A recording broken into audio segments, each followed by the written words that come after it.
All right, good evening, everyone. I am Misty, and this is Dinner on a Dime. We are back on the patio. I am starting to feel somewhat better. If you've been paying attention to the comments section, you know my allergies have just went out of control, and so I have been so sick that I have not been able to quit coughing for a very long time. And so there was no way for me to record any videos for you guys because I literally would have to stop recording 50 million times in order to try to make it through a video. And so hopefully I won't have to do that too many times today. That's my hope. And my hope is to be back in the kitchen in the next couple of days for cooking videos for you guys. I have been cooking every evening, and some of those meals I would have really liked to have filmed for you. But like I said, the amount of editing and takes that it would have required in order to do that would have just not been worth the time and the effort for it, honestly. So if you guys will do me a big favor before we get started in this video, make sure to like the video, subscribe to the channel, please. If you are not a subscribed viewer, please subscribe. It doesn't cost you guys anything to subscribe, and hit that little notification bell, and then you'll get notified as new videos come out. So today we are going to talk about my top 10 tips to start a pantry challenge. Okay, so a lot of people want to do this. A lot of people stock up on things and then they want to do a pantry challenge, but they don't really understand how to go about that in a way that they can be successful with it. So they often give up pretty quickly because they find that they don't have the things that they thought they did in order to successfully complete a pantry challenge.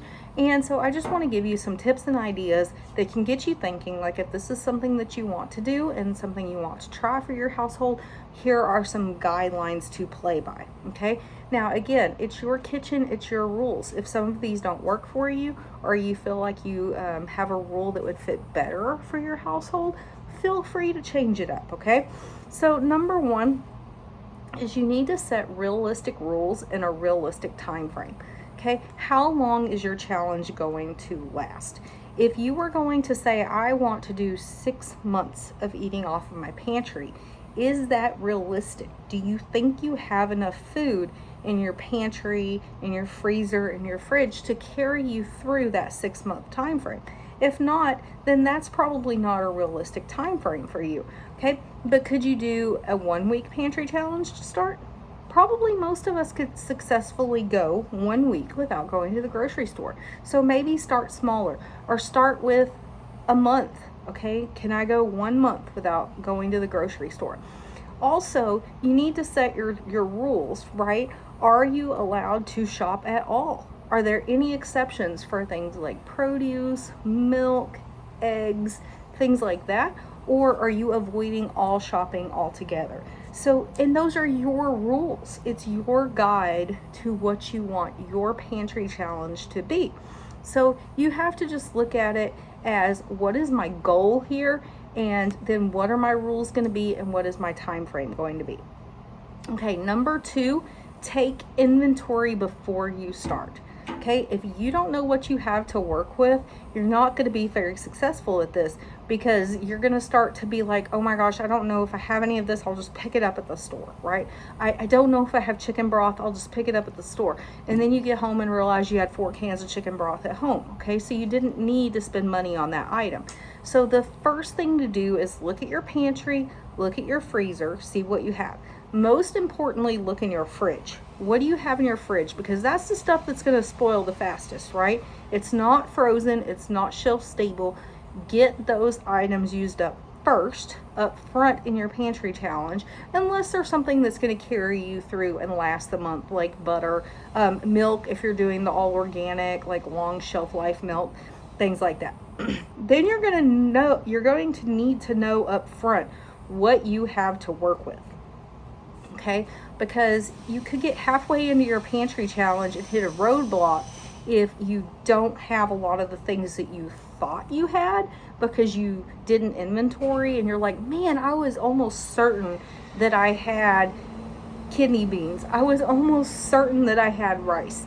And then you get into your challenge and you go to find the rice and you realize, oh my gosh, I don't even have any rice. So then you're having to quickly try to adjust and modify, and it becomes overwhelming. okay? And when it becomes overwhelming, that's when we have that tendency to shut down, to say, phooey, I'm not gonna do this anymore. I'm just gonna go to the grocery store. Okay, number 3, meal plan. So now we know what we have because we've inventoried it. We are going to meal plan around what we have. So if it's near expiration, let's use it up first, okay? And that includes your pantry staple items. If it's something that's past its best by date, that's fine. A lot of things last past their best by date. Or if it's getting close to that best by date, let's try to find ways to use those things up front. If it's an open item, let's use that up. So I have one shelf in my little pantry in my kitchen.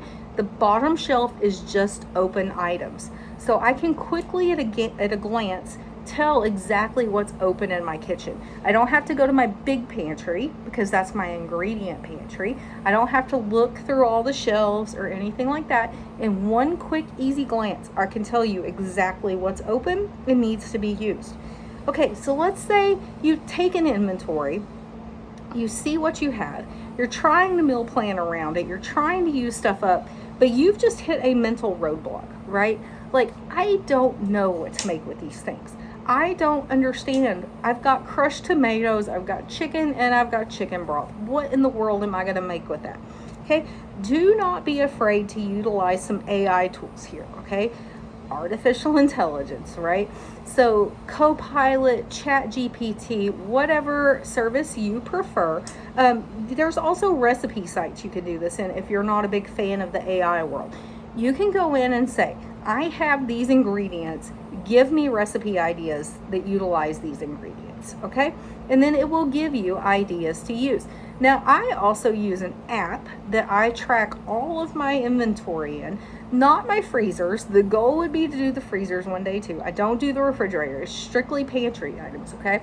But it will give me meal ideas based on what I have in my inventory, which is great because if I've hit a mental roadblock, like how many times do I want to eat spaghetti, right?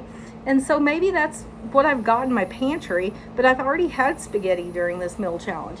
I can look at those ingredients in a different way, okay? I can either look in my app or I can go to ChatGPT and I can say, I do not want spaghetti, but these are the ingredients I have. What are some other meals that I can turn these ingredients into? And it is going to give you a plethora of ideas, okay? Number 4, you're going to have to cook from scratch. And a lot of people don't like doing that. So if you're not someone that enjoys cooking, it's gonna be really hard to complete a pantry challenge, especially if it's a long-term challenge. Okay, so if you really don't like cooking, start with something short and sweet. Start with a week, okay? Don't start with a 6-month challenge. Don't start with a month-long challenge because I've been there, I've done that, and it's really hard when you set yourself up to fail. So cooking from scratch, remember, avoid your prepackaged items, okay? Focus on basic ingredients. Don't overcomplicate things, okay? During a pantry challenge is not the time to try to be like, I'm gonna learn to make chicken marsala. That's not the time to do that. During your pantry challenge is the time to cook those staple meals that you have stocked up ingredients for. And then the big one here is cooking from scratch is a huge money saver, okay? Just had some sort of bug go by my hand there. So you're gonna save a ton of money because you're staying out of the store and you're also staying out of the fast food line, you're staying out of the restaurants, you're cooking from scratch, okay? Number 5, get creative, okay? Think flexibility, think experimenting in the kitchen, okay? I love to do this. I love to experiment with different flavor combinations. I love to experiment with putting different foods together that maybe don't necessarily go together in everyone else's brains, just because I want to see how it turns out, because in my brain it sounded good. And then another thing is, if I don't have an ingredient, I'm not afraid to swap it with something else, okay? If I'm not sure, I'm not sure what I could swap here, then I'm gonna just do a quick Google search or a quick ChatGPT, and I'm gonna say, okay, what could I swap for this ingredient? And that's gonna help me know, okay, I can quickly go to the shelf and I can quickly see I've got this. We're gonna use that instead, okay? So number 6, get everyone in your home on board and involved, okay? If your kids aren't on board, they can make life really difficult really fast. If your spouse isn't on board, they can make life really difficult really fast. So how do we get them involved? Let them help you inventory things. Okay, if they're willing to do so and they want to be involved, let them help. It's not going to hurt to let them help, or let the kids mark things off as you use it. Just go tell them, like, hey, Timmy, go take off 1 pound of ground beef, and they can go over and erase the little tick mark or mark it out, however you want to keep up with it. They can help generate meal ideas. I love to do this because I get into a funk where I'm not thinking of past meals I've made that my family would like, and they're missing things that they would like me to make, but they don't want to speak up and say, like, they don't want to hurt my feelings by saying, hey, we would really love it if you just make XYZ. So at least once or twice a year, I'll sit my family down and I'll say, okay, what are some meals that I make that I haven't made recently that you would like me to make? And it's amazing how many meal ideas they come up with, and I'm like, I never even thought of that. Yeah, we used to have that all the time. Okay, let them get involved in cooking. Okay, that's a big one, especially with kids. Letting them get involved with cooking in the kitchen teaches them so many skills, okay? And it's teaching them some self-sufficiency, okay? So my kids are now 17 and 10, the ones that are at home, and they are very self-sufficient. So they can do a lot more things for themselves now that they couldn't do in the kitchen before, and it really is a big help. Not only for me, but it helps build their self-confidence as well. And then try to make it like a team project or a fun competition. Okay, so that's how we typically do it. If I want to do like a longer term, like 30, 60, 90-day challenge, especially if we're not going to eat out at all per the guidelines, I make it a challenge that the whole family gets behind, a competition of sorts. Like, okay, if we don't eat out at all for the next 90 days for dinners, then we will go to Six Flags. Or if we don't eat out at all for the next 90 days, we will go spend the afternoon ice skating. Whatever it is that my kids are interested in, we will make it a fun challenge that they can get behind, or that my spouse can get behind, because then they hold me accountable. So if there's a night where I'm just really not feeling it, I'm not wanting to cook, whatever the case may be, they will not hesitate to remind me what it is we are working towards as a family. Okay, number 7, get comfortable. What do I mean by that? This is the time for your comfort foods. This is not the time for experimental foods. Use your tried and true recipes.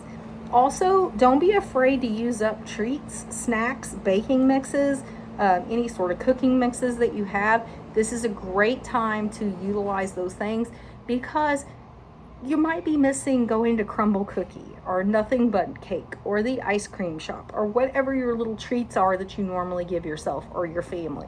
So making some treats at home replaces that. It satisfies the soul, right?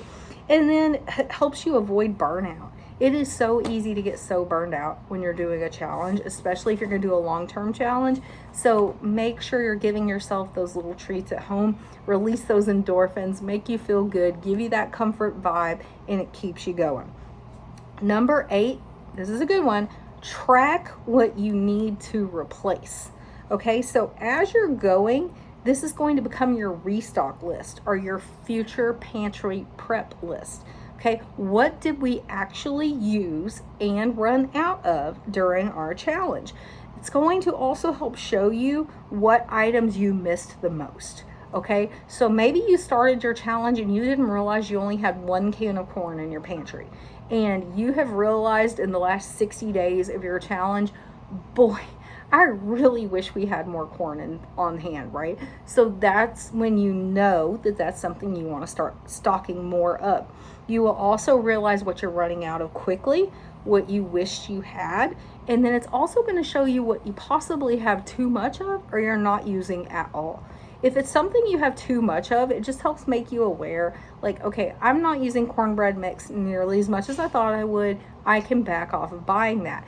However, if it's something that you find you haven't used at all, scalloped potatoes, boxed scalloped potatoes, I have plenty, and in our whole 90-day challenge, I didn't cook 1 box of scalloped potatoes.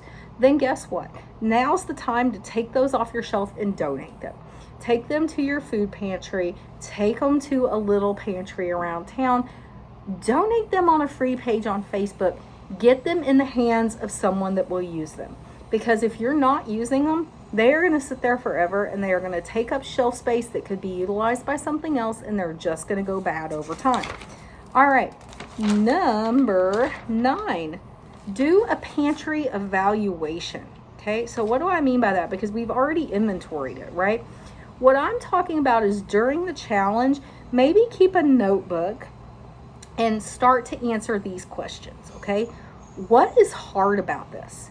Is there anything hard about it? Or did I find that this is way easier than I thought it was going to be? Was it all in my head that I couldn't do this to begin with? Or is it that I'm really struggling with something, right? Because that way I understand myself better for the next time I want to do one of these challenges. Is my pantry organized? Okay, make some notes about that. Is your pantry organized? How could it be better organized in the future? Move things around. If something's not working for you, don't be afraid to move it around. It's your kitchen. It should work for you. And that's what I found. My kitchen wasn't working for me, and so we had to redo it. And once we did, it was such a more pleasant experience. And then what did I not use and why? So we talked about that a little in the last step, right? Like, okay, I had 20 boxes of scalloped potatoes. I didn't use one. But why? Is it because we really don't like scalloped potatoes? Is it was because I was afraid to make them? Is it because I've never made them before? I bought them on a deal, and I guess I've kind of been scared to use them. What's the why behind why we didn't use the items that we bought? And if you have a why that's going to prevent you from using it in the future, then you know you don't want to buy that item again. Now, number 10 is going to sound like number 9, but it's not.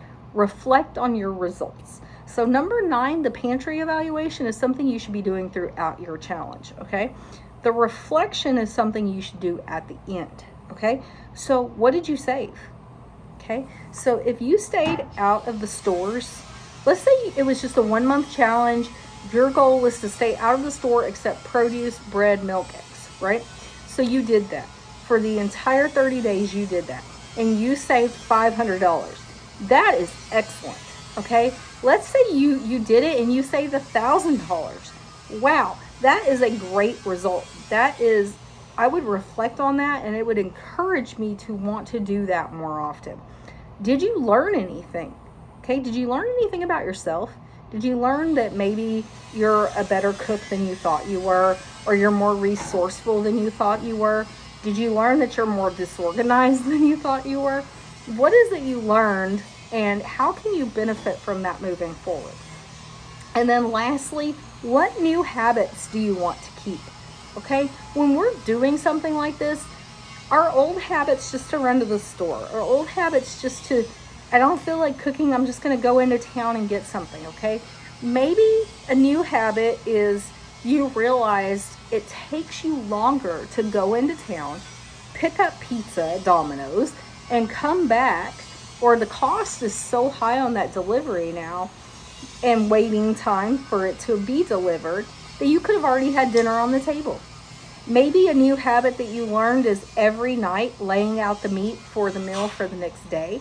So it's already thawed out in the morning and you feel like you have to use it. So it makes you more likely to cook, okay? So what did you learn?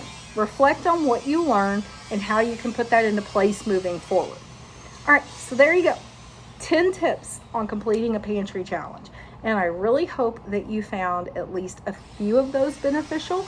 Like I said, maybe there's something that you're like, wrong.